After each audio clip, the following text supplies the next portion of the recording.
This is the Global Podcast Network, where executives and professionals connect, share, and inspire.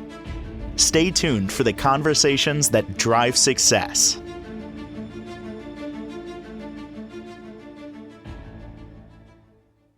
We've been hearing this phrase for quite some time now. I'm talking about decades. And the phrase is stress can kill. So we know it's very impactful. How impactful is stress on our lives? It creates dis-ease, chronic situations, and so much more. We're going to really unpack what stress is, the internal stress, the external stress, and so much more. And she helps people deal with that and so much more as a licensed professional counselor all the time from Inner Transformation. She is Shari Edgell. She's back with us. How are you doing today? I'm good. How are you? Grateful that I've figured out how to deal with stress. It was something that impacted my life right down to an ulcer twice in the last 10 years, actually. And it was all from stress. And I knew what it was. I will say when it was first diagnosed, I wasn't 100% sure. The second time, I already knew. It's like, here we go again.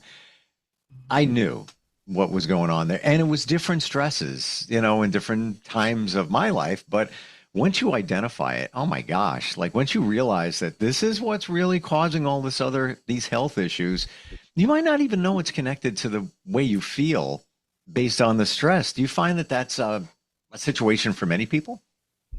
Yeah. In fact, I don't know. We talk about death and taxes being, the certain things in life, but I would add stress as well. So, if there's anybody listening right now who has no stress, this is not the podcast for you. Well, we're going to learn some stuff here.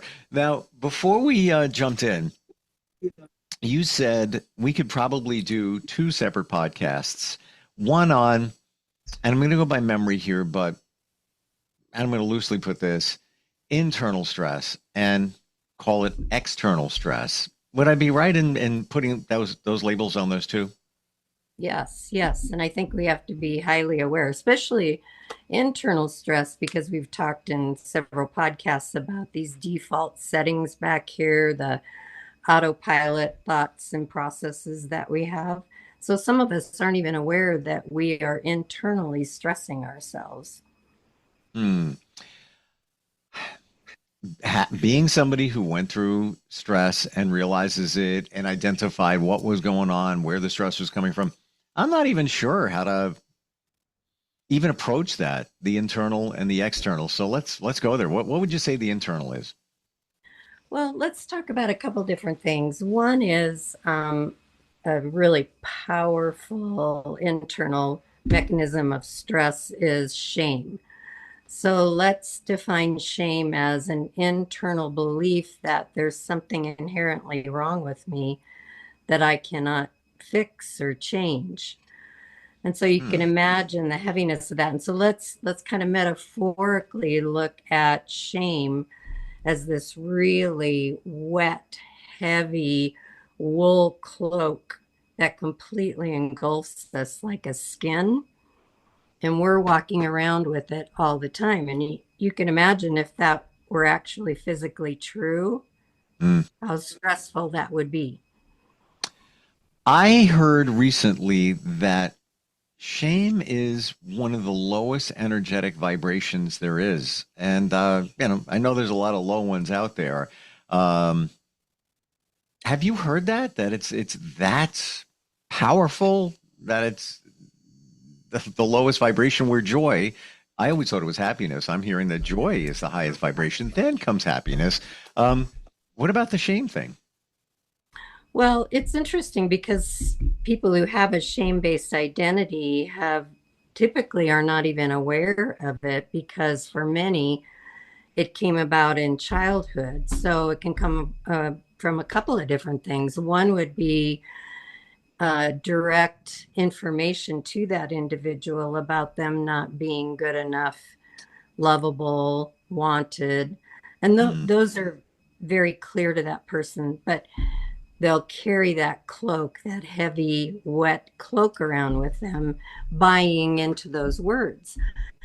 Those are much more easy to identify. Others have been carrying around shame from a couple less innocuous places. One would be watching a parent who's shame based Mm. and learning from that parent how to do life. So if that parent thinks there's something inherently wrong with them, then the child, just like you and I learned English, right? The child's going to pick up on that and bring that into their life as this is how you are an adult. This is how you process yourself. But another one would be, let's call it in the realm of neglect. And, there's some neglect that has to do with not providing basic human needs like food or adequate water or, making that child live in filth or whatever. But I think that there's also neglect that can come from that parent not mirroring back to that child just how delightful they are. You can look this up online. It's called the still face baby. Um, and it has to do with research that they did. So in one of there are many of them that you can see, but one of them that I saw, this almost pre-verbal. I mean, this little one's saying a few little words, but the mom and the child are playing with dinosaurs. So you can hear the little one, oh yeah, roar and doing all these verbal things. And the mom's very affirming and saying, oh, I know that's a big dinosaur. Which one's your favorite? I see that you love that. And there's a lot of engagement. So then the still face comes up where the mom is told to just go blank. Don't really interact with the child. You're there, you're present.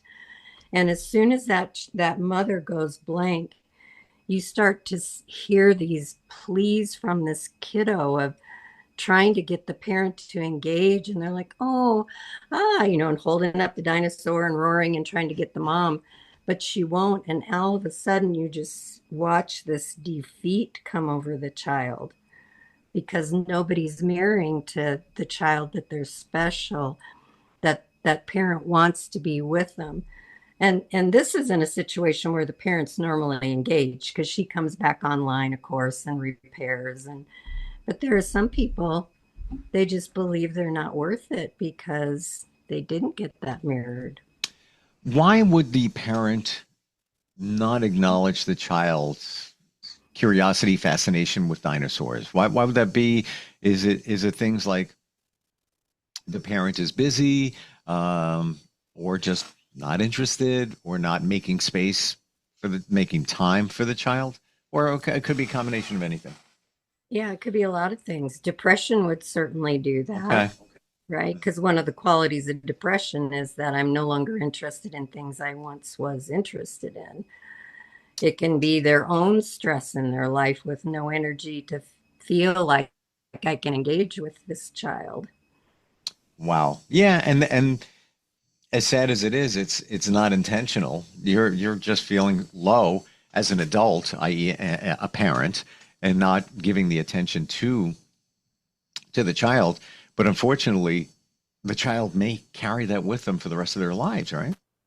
Absolutely. And you can imagine, right, that child's going to go out into the world and try and get engagement. Only we go after what's familiar. So, how often is that child going out, trying to get that engagement, that reflection back that they're good enough? Mm-hmm. And they're coming up with people who don't have the energy to give it to them later either, because that's familiar. Well, later in life, what does that turn into? Relationships that don't support because you're looking for that from somebody else, or substances, or whatever it might be. Um, but it continues in life as life goes on, and then right back to stress. Mm-hmm. You feel misaligned. I guess there's internal stress that could begin there, right? Yes, because when you look at something like Maslow's and some of those little higher order, you've got the physical needs, you have the safety needs, you have that belonging piece. And if you're not getting that reflected back to you, that you're lovable, valuable, and wanted just as you are, that's as detrimental and stifling as not having food for a couple of weeks. We just are not meant to be able to live life that way. Would you say that feeling not worthy enough is one of the most common things that, like, we all are dealing with that in some shape and form? Mm-hmm. Very, very common. The hope is, though, that I can offer is that you can learn how to change that internal kind of way that you're dealing with yourself in the relationship that you have. If How we do you, look at a cognitive, oh, go ahead. you can continue, please. If you look at a cognitive behavioral map where thoughts lead to emotions, guide behaviors, then you're looking at these default things that are going on in terms of shame. And so I think let's look a little bit at the language of shame. I'm going to read off of a worksheet that I actually have on it. Sure. So one of the languages of shame, to me, like let's take that wet, heavy wool cloak that we are wearing, and that languaging is going on inside of that, the hood of that, and encapsulating how we process and how we interact with the world. So one thing is I'm much harsher with myself than I am with others. I have higher standards for myself. As one should, but unfortunately, it gets the best of us because we're trying to hit this mark here in terms of the standards that we set for ourselves, but it's already been programmed in us. We might not be able to even come close to that because of shame. Right. And here's the problem is that let's use this. I don't know who came up with this concept, but most of us in life are going to do 95% of our day well, and 5% we're not going to do well because we're human. There is no such thing as perfection. So a shame-based identity will go back and look at either the day they've had, the week they've had, even some go way back in their memories, and they look at that 5% that they did not do well, and they're hyper focused on it. And so all the while they've missed, they don't even see, or they set aside and say that doesn't really count, the 95% they have done well. So that's the problem with shame is that cloak. It just, imagine walking through life and I just can't get out from under it because of the way that I treat myself. Would you say that that person is the negative person? You might have that person in your life. They're always looking at the negative, looking at the 5%. That's a small portion of the good stuff, the 95%, but they're focusing on that. Would that typically be the negative person?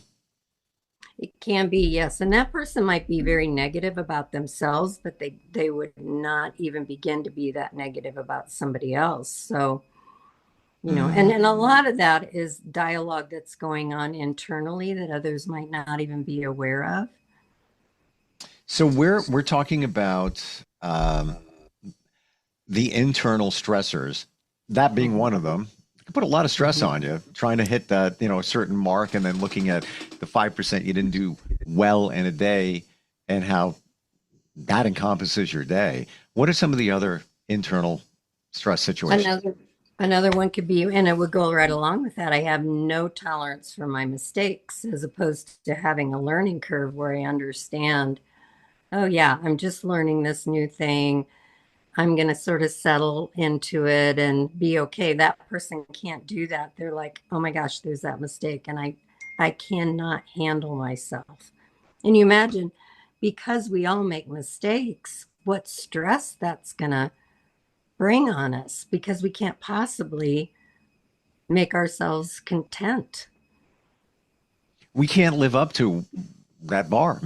It's just not, No. it physically can't happen. If you look at the 5% of what you might not be proud of that you did in a day, you can't change that. It's called life. And there's other things around you that may affect that 5% that you know you Right. have no control over. And I guess that goes back to only control the things you can control. Yeah. Um, some of the what else internally might stress us out we might not be aware of. Some people, they'll have languaging around, I cannot quit focusing on my flaws, and I try hard to eliminate them. And so, whether that be physical flaws, we have a lot of, I don't know if it's the same for men as for women, but a lot of sort of looking in the mirror, and all we can do is find tiny little things that we feel like are these blaring neon lights that make us inadequate. It can be flaws in terms a lot of people with a shame-based identity always feel like they have come away from a dialogue or an interaction with another human being on the short end of that and looking like they were stupid and not worthy, which of course is going to cause a lot of stress because we're supposed to be in relationship. You know, the other challenge I'm seeing here too is when you look at yourself, like how many of us look in the mirror and say, yeah, you could do better than that. You know, we got to lose some weight, this, that, whatever it might be. Okay, so let's do something about it. But then you put challenges on yourself to do something about it, or you're afraid that you'll fail. So then you don't Yeah. do anything about it. Yes. More stress. Hmm. Hmm. Mm, Yeah. wow. It's like One a, more thing let's throw in there is that these people are shame based, which I used to be. So I understand the languaging of it and therefore can offer hope for people to come out of it. But same it's, over here, by the way. Yeah. yeah, yeah. And so people they'll look back on their life and they see these mistakes they've made and they live in this horrendous sense of regret. It just, again, it's that really heavy, wet wool cloak surrounding them. And they're not even aware that it's there. This is their reality. They believe these things are the truth. Yes. That is the way it's supposed to be until you start looking at it from afar. You don't need to be a perfectionist. Um, it's okay to stop caring within reason. You know, part of the magic for me, the change is like, I don't care anymore. Like, I don't care what people think. I don't care. Yes, I care about people, but you know, the rest of it's like, or situations that present where, you know, you might freak out. There we go. Stress. It's like, don't worry about it anymore. Why am I worried about that? It's Yeah, let yeah. it go. You know, you might worry about it for maybe 10 minutes, whereby previously it could be 10 hours, 10 days, whatever it might be. Now it's just like, yeah, Mhm. whatever. And I don't mean that in Right. a, of just throwing it out there, you know, that you don't care, but you care about the things that you should care about and less about the other things. Right. Well, I think maybe it was Winston Churchill who said something along the lines, when I was young, I worried about what people thought about us. And then when I got a little bit older, I started to worry less. And then as I got to a sense of maturity, I realized nobody even was processing me. Nobody was looking at me going, wow, you're stupid, or wow, I don't like you. It's all internal. It's our own internal stress. Yeah. Other people could be looking at you as, wow, I envy them. What a superstar. They're amazing. Hmm. And you're saying to Hmm. yourself, what a loser. You didn't you didn't do that. You should have done this and all that Right. other stuff. And isn't it funny if I were to say to you, if you were facing the 11-year-old you right now, what would you tell him? What would it be? That you are an incredible kid and you are much, much more wonderful than what is being told to you. And I'd take that 11-year-old by the hand and say, we're not staying here. You are not being treated as you deserve. And I'm going to show you how to live life in such a way that you're much less harsh on yourself, much less trying to prove to people that you're valuable. That's Yeah. what I would do with my 11-year-old. I'd get her out of there. Same. And isn't it a shame that even as an 8, 10-year-old, 11-year-old, you worried about what people thought about you, even at that age? Like horrible, horrible. Well, it's survival when you're Mm, young. I mean, let's take a younger age at 5, and you're already immersed in this shame-based culture. It's not like I could say at 5, hey, I do not like the living conditions here and I'm leaving. I'm Right. going to go get my own apartment. I'm going to get a job. I'm going to provide my own food and I'm going to get you off my back. Yep. It's survival. We are stuck in those situations. Yeah, that's so true. There's no way that you can change it as a 5-year-old. You can't even verbalize it, but you're feeling it, you're thinking it, and you're dealing with it as best you can for a person of that age. But why you're doing it, like you said, survival, to make sure you're safe. So, how can I be safe as a 5-year-old? I want people to like me. Absolutely. And we count on the mirroring going back and forth. And if we're getting that flat affect or we're getting criticism over and over and over again, that's what we take on as who we are. Now let's add the most important people in your life, your parents, and let's say they're not giving you the attention that you need at that moment, or mom or dad having a bad day. Yep. And these things happen, and you might internalize it like, well, now they really don't care about me when they love you. Of course they do. Well, maybe not how you need to be loved, though, Then there's right? that. Yeah. Wow. So let's talk about another one. Let's talk about another internal stressor. We have this shame, this damp, heavy cloak hanging off of us that we're trying to do life. Incredibly stressful. Let's also talk about worry. So again, thoughts lead to emotions, guide behaviors. Worry is a thought process, and it is this sort of tormenting harassment focus on what could go wrong. Yeah, your enemy. What if? Yeah, exactly. But it becomes your friend, though.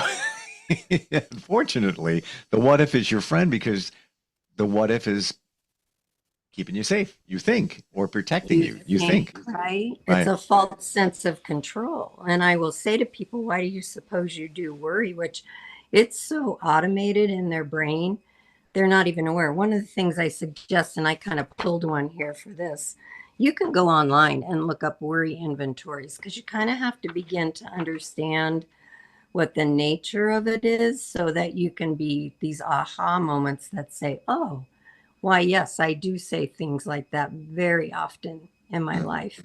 Because again, it's default and we're rattling through it. It's like brushing your teeth, right? I don't know about you. I do not sit around and wonder how I should be brushing my teeth in that moment. I just do it. It's just an automatic process. Right. You're thinking of other things while you're brushing your teeth. Exactly. It's automatic.